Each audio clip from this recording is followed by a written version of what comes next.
Welcome to the HCI family of podcasts. We're your source for personal, professional, and organizational growth and development.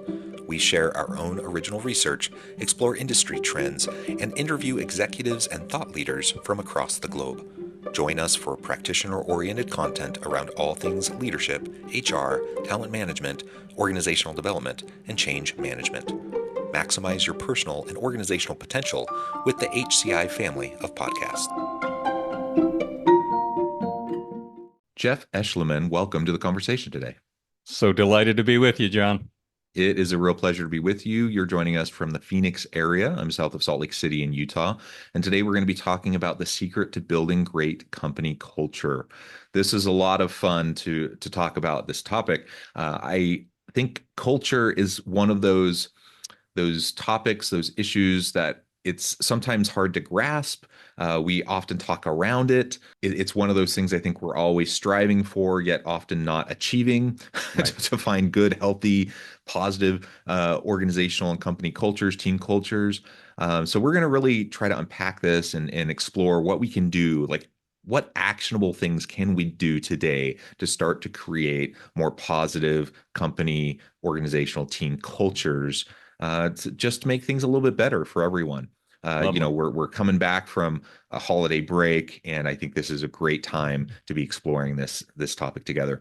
As we get started, I wanted to share Jeff's bio with everybody. Jeff Eschliman is an executive coach with 30 years of experience from combat in Iraq to the corporate boardroom. Personal development, consistency, and tenacious work ethic are hallmarks of Jeff's leadership style. Jeff communicates crystal clear vision and bold expectations with his collaborative approach. Jeff is a sought-after expert for building and scaling results-driven teams. He believes hiring the right people, equipping them with the tools they need to be successful, and then holding them accountable for results is the secret to exceptional business success. He knows creating culture through attracting top talent, intentional onboarding, and rigorous top grading are critical for winning with people.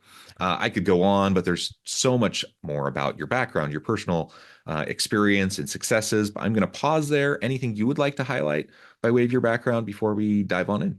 No, let's just get going. Okay, well, great. You really do have a great background. You bring a lot of that insight, that experience, that wisdom to this conversation. Based on your experience, what would you say are some of those core pillars to what you've seen as driving success in the teams you've been a part of in terms of that positive culture? Well, I mean, we mentioned them there in the introduction. I mean, I'm a big fan of, you mentioned being practical. That's, and the other word that I would use here, John, is intentional. If you want to create great culture, you have to be intentional about it. And those 3 steps that were mentioned in the introduction being, hire the right people, equip them with the resources they need to be successful, and then hold them accountable for results. That is really the 3-legged stool for moving things forward. But I always go right back to the very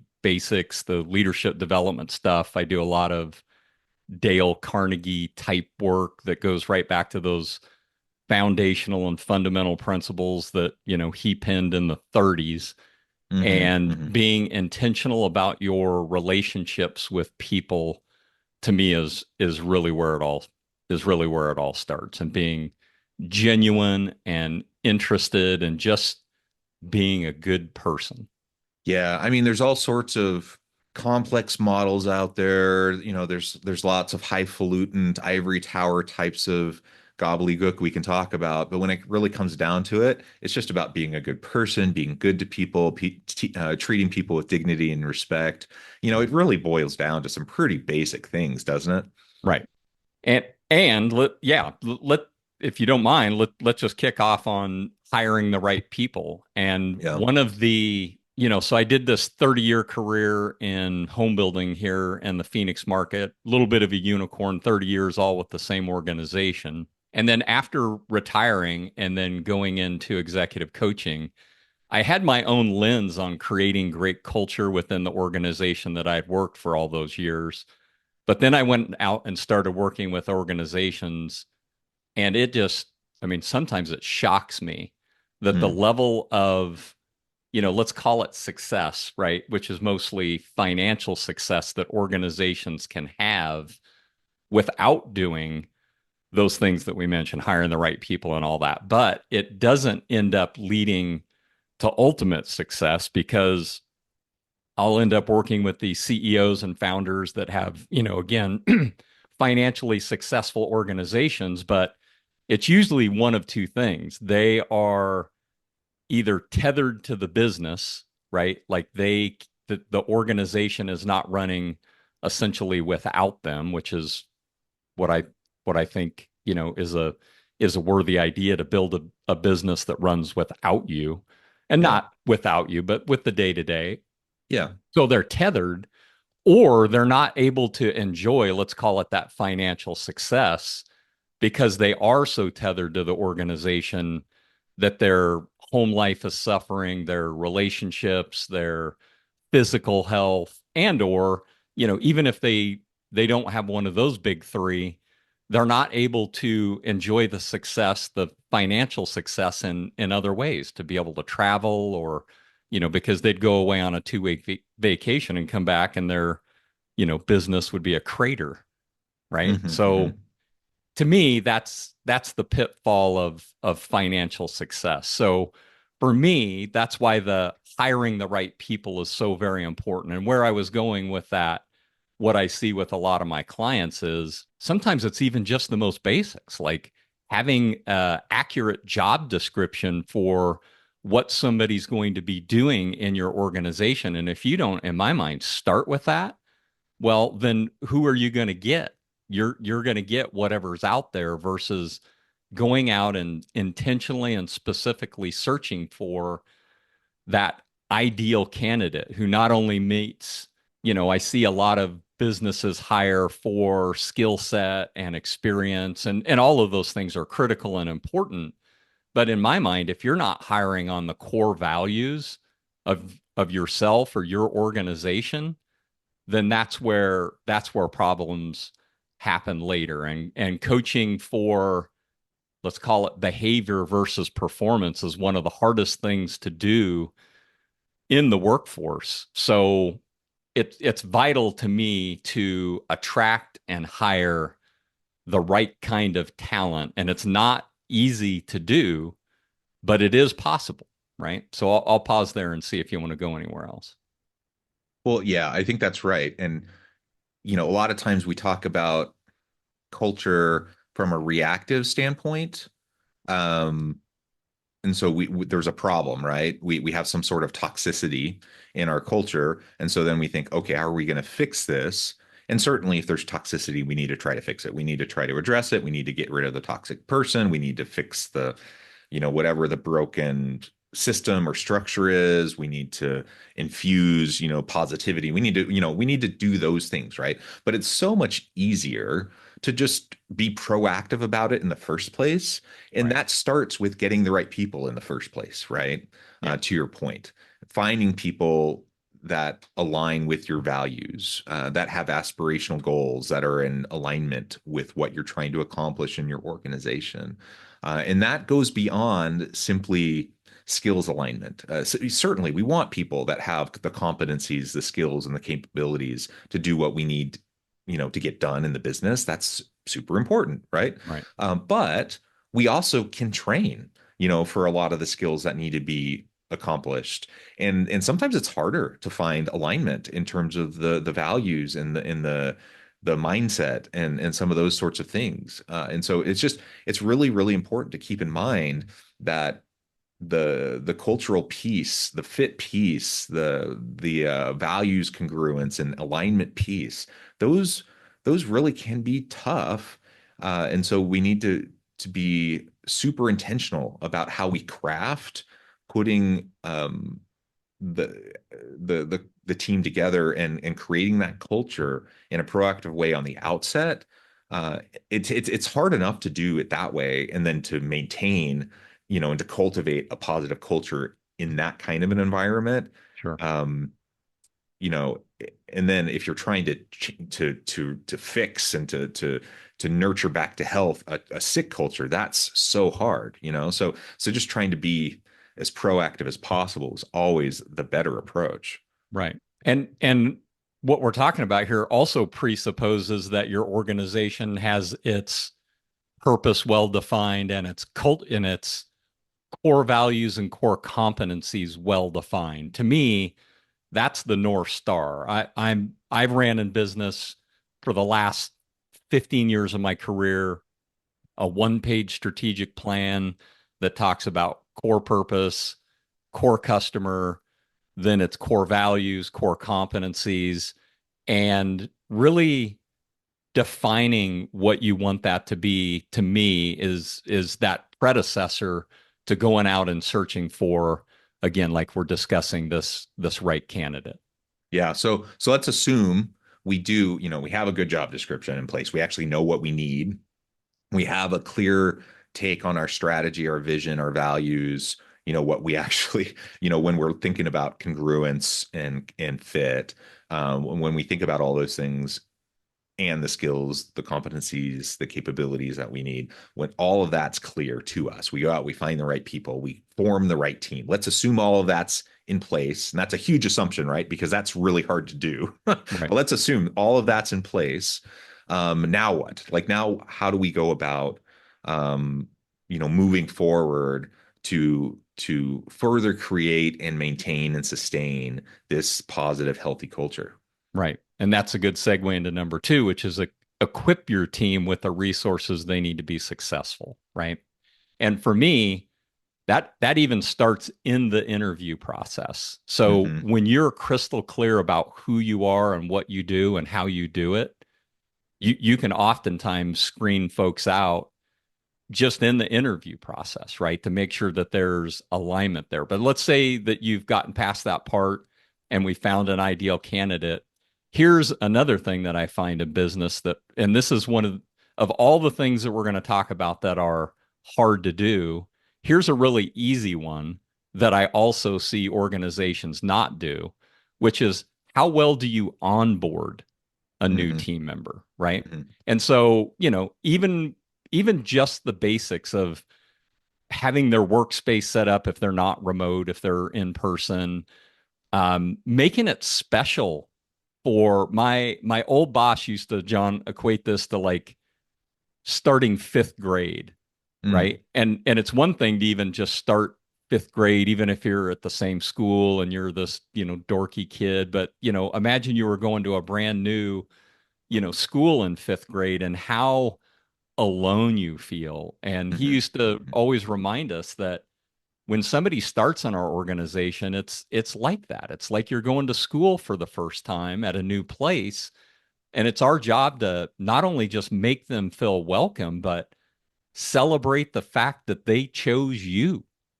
And one of the things that I used to do in my organization, we had company logoed shirts, that kind of thing. And in the interview process, if we got to the point where I was going to hire this person, I'd have my admin assistant find out what their shirt size was, and I would send them. I'm an old school, handwritten note guy. And so I would just pin them a little just a little note that says, hey, Sally, loved meeting you in the interview process. Can't wait for you to get started. I know you're going to be a tremendous value add to our organization. And then I'd send them a shirt that they could, choose to or choose not to wear on day one. But that's just one small thing. But what about, creating like, going out to lunch on the first day? Again, if it's an in-person scenario or if it's an online, you can create a welcome session where you invite them into the organization and then get super intentional about how onboarding goes. Like, what's the intentional plan for them? The three chunks of time for me are the first day or the first week, the first month, and the first 90 days. Typically, in the first 90 days, you can get somebody mostly ramped up in their role. But if you just go about it haphazard, it doesn't make for success. So how well you onboard somebody is, to me, one of those things that is easy to do, but it's also so easy to do that most people, at least what I've seen in business, don't do that part well.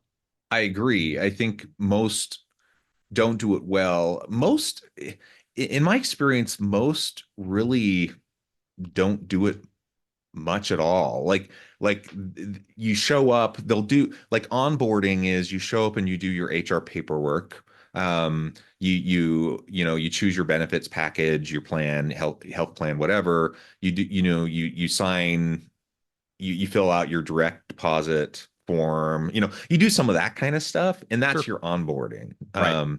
And those things are important. You need to do that, but that's like out of all of the things that you should be doing in onboarding, that's like super low on the Table priority stakes. Yeah. list, you know? Yeah, and so all the things that you said in terms of like helping them to get to understand the feel of the organization and the team and to get to know people and to understand the values, that can start from the very beginning. That should start from the very first time they see a job posting. Like Right. they should get a feel for, oh, this is an organization I want to work with because of XYZ. Like this is the place to be, right? And then from the time they start interviewing, it should be reinforced over and over again to the time when they come into the organization, they're excited to be there Exactly. because you're an employer of choice, right? And they come in and they start to have that reinforced in those first days and weeks in the organization. And all of that should be reinforced through all the onboarding practices that occur.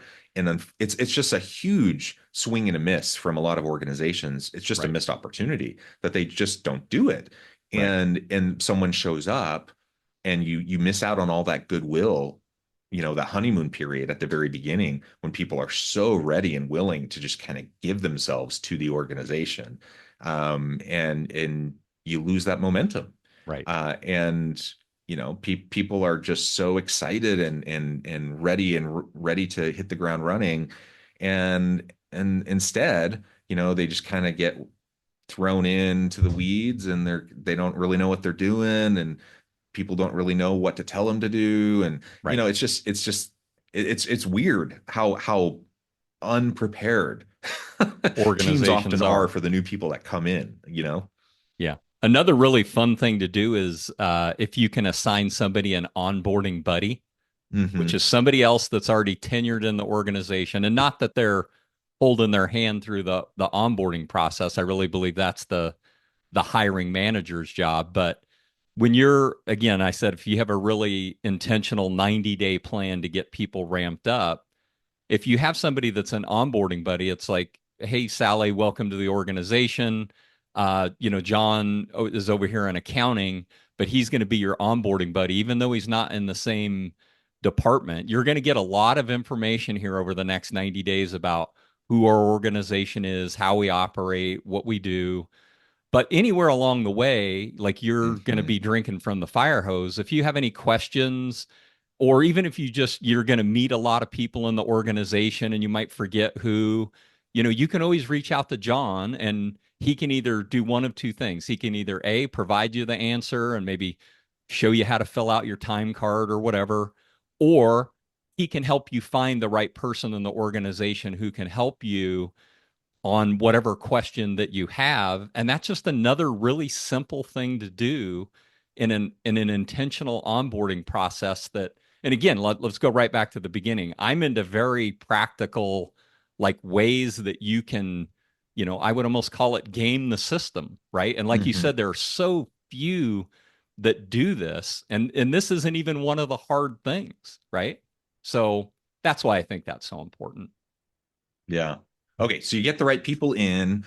That's hard to do, but it's certainly doable. You onboard them, you get them more embedded into the organization. Now, what would you say is the next key thing that organizations should focus on? Well, the next bullet that I want to cover under this idea of equipping people is communication. But before I hit communication, I want to talk about what my holy grail is with culture, and Mm-hmm. that's team member engagement versus team member satisfaction, right? And just again, paint a picture of what I see a lot of in business is I call the first tier of business like the don't leave me type culture, where organizations, the managers and senior level leaders are just waiting for the next person to, turn in their resignation. And that's if they're not, hiding in their cubicle and, quiet quitting mode. right? Yeah. So if for what I see mostly like online and celebrated is a place where you can get an organization to move from don't leave me to employee satisfaction, which is good, right? Satisfaction generally means I'm happy with the compensation package, the benefits, the culture itself is a place where you can exist and you're satisfied, right? And that is fine.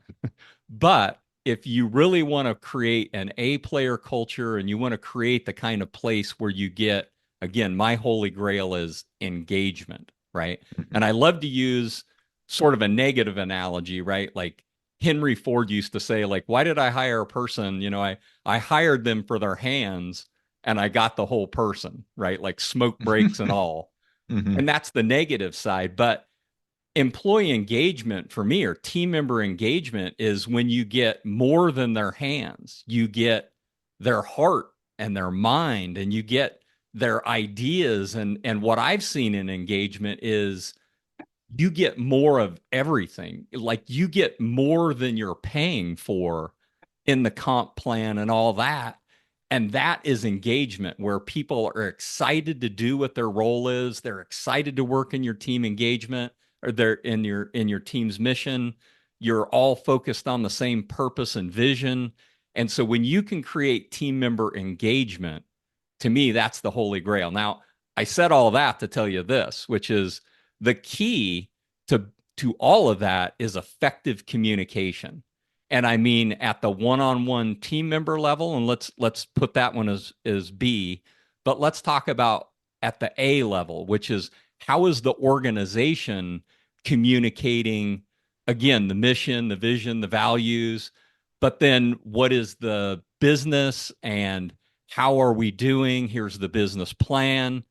And again, my holy grail, John, is when you can get every person in the organization to understand what their role is in this business success, and then you have the communication and the metrics to back up how we were doing, that gets into the level B, which is direct communication. And again, this is one of those things where it just blows me away how many organizations I work in that they don't have like regular one-on-one communication. I was just working with this founder over the last 6 months, and I said, how often are you having one-on-ones with your direct reports? And he said, well, I mean, we all work here in the same office. I see them every day. If I have something, I just walk into their office and we have a Yeah. conversation and we resolve it. And I'm like, okay, well, that's communication, yes, but what you're missing here is the intentional piece, right? Right. And so if you have intentional one-on-ones, and I don't, I'd love to hear what you think the sweet spot is for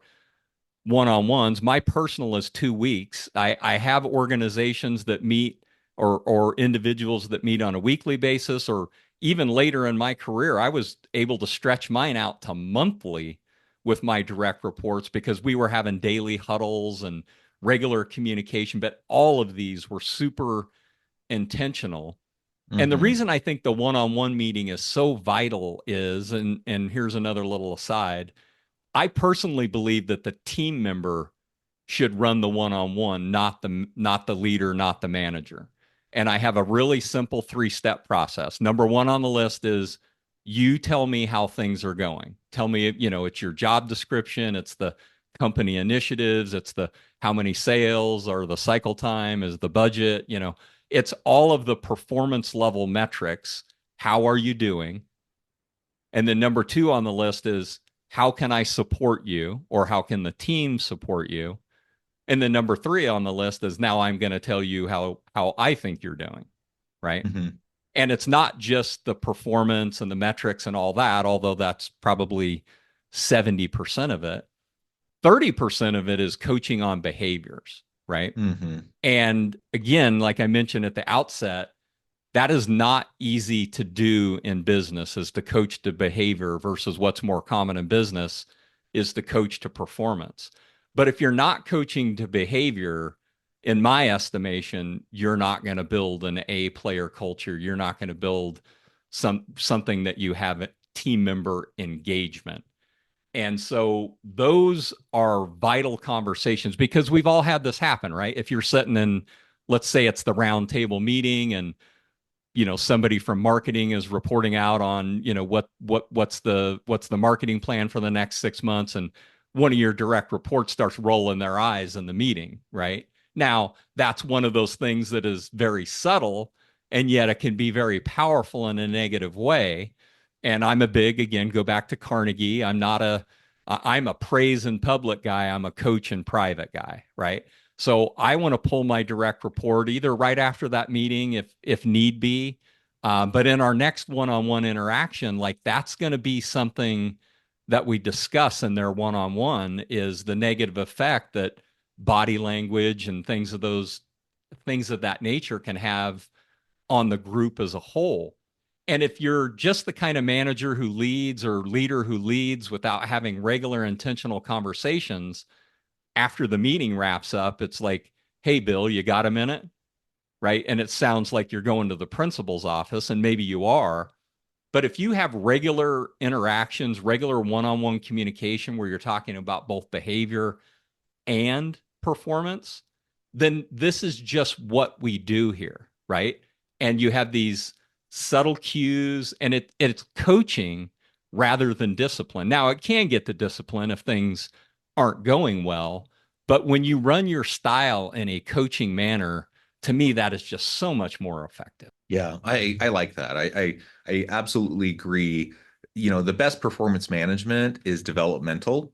And like you said, it becomes coaching, and coaching is developmental. Uh, and you asked about the cadence of these one-on-ones. Ultimately, I think it depends, right? It depends on the type of organization, the type of work, the type of people on your team. Um, I tend to think, more frequent than less frequent it tends to be better. That doesn't necessarily mean weekly, but I think being able to touch base on a regular basis is important. So you can have those regular coaching conversations, and so you can build a rapport. You want to be able to develop a relationship, a communication, a give and take, and you want to be able to develop trust, with your people. And that can't happen if you don't meet with them on a regular basis. And it is different when you have a regular cadence with them, than when it's just kind of the pop in opportunities. And you can have an open door policy, and you can still do pop-ins, and you can still grab people after the meeting, and you can still do those things too. But having a cadence, I think, is really helpful. Totally Well, agree. Jeff, this has just been a great conversation. I note the time. I need to let you go. But before we wrap things up for today, I wanted to give you a chance to share with the audience how they can connect with you, find out more about your work, and then give us the final word on the topic for today. Yeah, the best places to find me are either on LinkedIn, Jeff Eschliman on LinkedIn, or my website, which is jeffeschliman.com. So that's Jeff and then Eschliman, jeffeschliman.com. Final word: build culture through intentionality. I love it. I love it. Thank you so much. It's Jeff. It's just been a real pleasure. I encourage the audience to reach out, to get connected, find out more about what Jeff can do for you. And as always, I hope everyone can stay healthy and safe, that you can find meaning and purpose at work each and every day. And I hope you all have a great week.